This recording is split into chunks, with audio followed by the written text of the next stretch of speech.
मैं मुंबई एयरपोर्ट पर इंतज़ार कर रहा था अपने ड्राइवर का, क्योंकि उसके ड्राइवर ने बोला था कि वो एयरपोर्ट पिक करने के लिए आने वाला है। काफ़ी टाइम हो गया था लेकिन वो नहीं आया और ना ही उसका कॉल लग रहा था।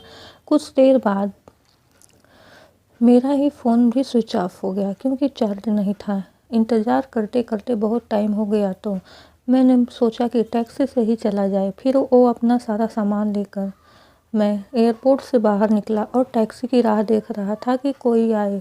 तभी एक टैक्सी आते देख मैं उसे हाथ दिखाकर रोका और जैसे ही बैठने गया तो एक लड़की दूसरे साइड में टैक्सी में बैठ गई और मैंने कहा कि ये टैक्सी उसने रोकी है, तो वो बोली कि तो क्या हुआ, बैठी तो मैं पहले ना, आप दूसरी टैक्सी ले लो।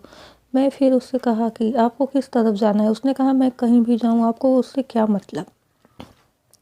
उसको सुन के मुझे थोड़ा सा गुस्सा आने लगा। एक तो मैं कब से इंतज़ार कर रहा हूँ, ड्राइवर नहीं आया मेरा और ये इधर मुझसे बहस कर रही थी। फिर मैं भी टैक्सी में बैठ गया और बोला भैया चलो। वो लड़की ज़्यादा कुछ नहीं बोली और आगे चल के उसका घर आ गया और वो मुझसे पहले ही उतर गई और मैं आगे निकल गया टैक्सी में। फिर मुझे प्यास लगा। वो पानी पीने के लिए पीछे वाली सीट से पानी की बोतल लेने के लिए मैं इधर उधर एक छोटा सा हैंड पर्स था वे, जिससे एक पैन कार्ड, आधार कार्ड और एक छोटी सी डायरी थी। वो पर्स उस लड़की का था। मैंने ड्राइवर को बोला कि देखो ये उस लड़की का पर्स है, इधर छूट गया है, तुम इसे पुलिस स्टेशन में जाके जमा कर देना। फिर तो ड्राइवर बोलने लगा कि नहीं साहब, मैं नहीं पढ़ना चाहता है पुलिस के चक्कर में। 10 सवाल पूछते हैं, बार बार पुलिस स्टेशन बुलाते हैं।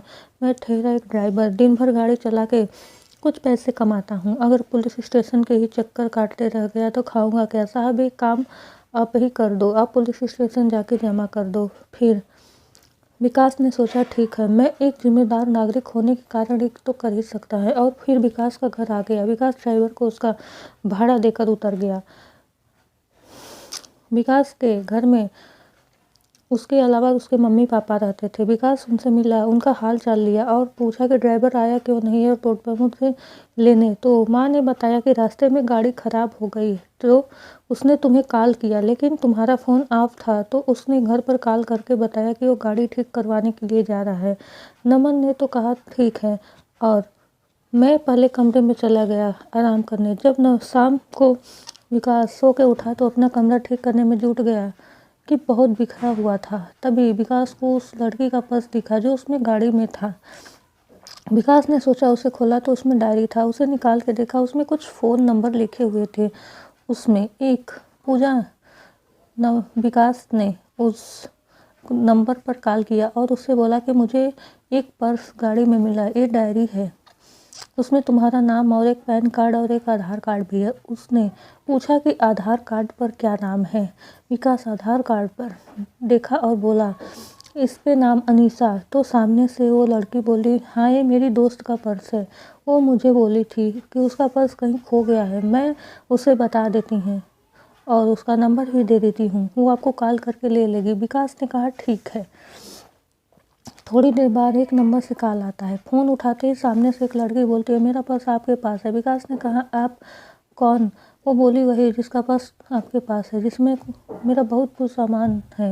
विकास ने कहा हाँ मेरे पास है, तुम उसे टैक्सी में भूल गई थी। वो बोली हाँ, कल आप मुझे डेली कैब में मिलकर उसे लौटा सकते हैं। मैंने कहा हाँ थैंक यू बोलकर कॉल रख दी।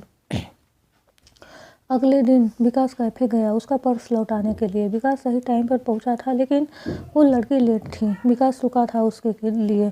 कुछ देर बाद वो आई। आज वो बिल्कुल अलग ही लग रही थी कल से। उसके लंबे घने बाल थे जो खुले हुए थे। उसने सफ़ेद और नीले रंग का सलवार कुर्ता पहना था।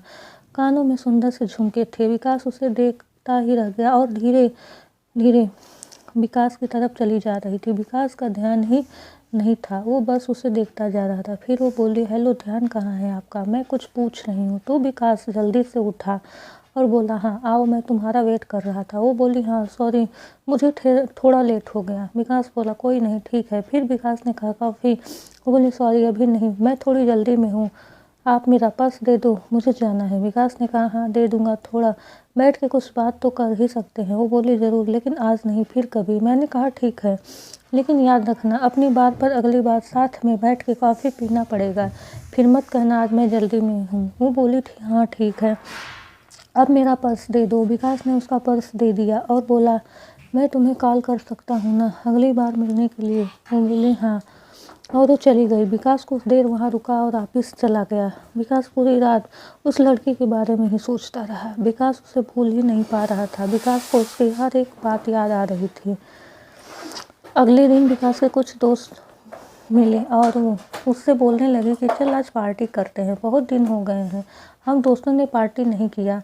विकास ने कहा ठीक है, सब चल रहते हैं तो मैं भी चलता हूँ। फिर वो 5 दोस्त एक क्लब में गए। वहाँ वो बहुत नाचे, साथ में थोड़ा ड्रिंक भी किया। विकास की नज़र भी एक लड़की पर गई जो बहुत ज़्यादा ड्रिंक कर रही थी।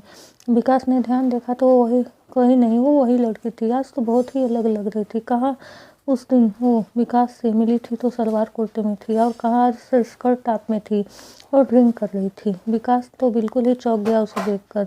उसके पास ही जा रहा था उससे बात करने के लिए कि उसके दोस्त उसका हाथ पकड़कर डांस करने के लिए ले गए, लेकिन थोड़ी देर में वो वहाँ से चले गए। फिर विकास ने उसे क्लब में इधर उधर ढूंढा लेकिन वो नहीं मिली। घर जाकर विकास ने उसे कॉल किया तो कॉल भी नहीं उठा रही थी। विकास उसे बहुत बार कॉल किया लेकिन उसने विकास का एक भी कॉल नहीं उठाया। विकास वहाँ से चला गया। घर आकर उसने उस लड़की को मैसेज किया, अगर तुम्हें कोई किसी बात का टेंशन है तो मुझे बता सकती हो। उसका कोई रिप्लाई नहीं आया। 2-3 दिन बाद हो चुके थे, अभी तक उस लड़की ने कुछ नहीं कहा था। विकास फिर उस लड़के को कॉल किया, उसने कॉल नहीं उठाया। विकास ने बड़े आराम से बोला कि तुमने कुछ रिप्लाई नहीं किया मेरे मैसेज का। वो चुप थी। विकास बोला ऐसे चुप रहोगी तो परेशानी का कैसे पता चलेगा, एक मुझ पे। वो हाँ ठीक है, और बोलकर कॉल रख दी। अगले दिन वो सुबह उठा और अच्छे से तैयार होकर उस लड़की के लिए मिलने के लिए चल पड़ा।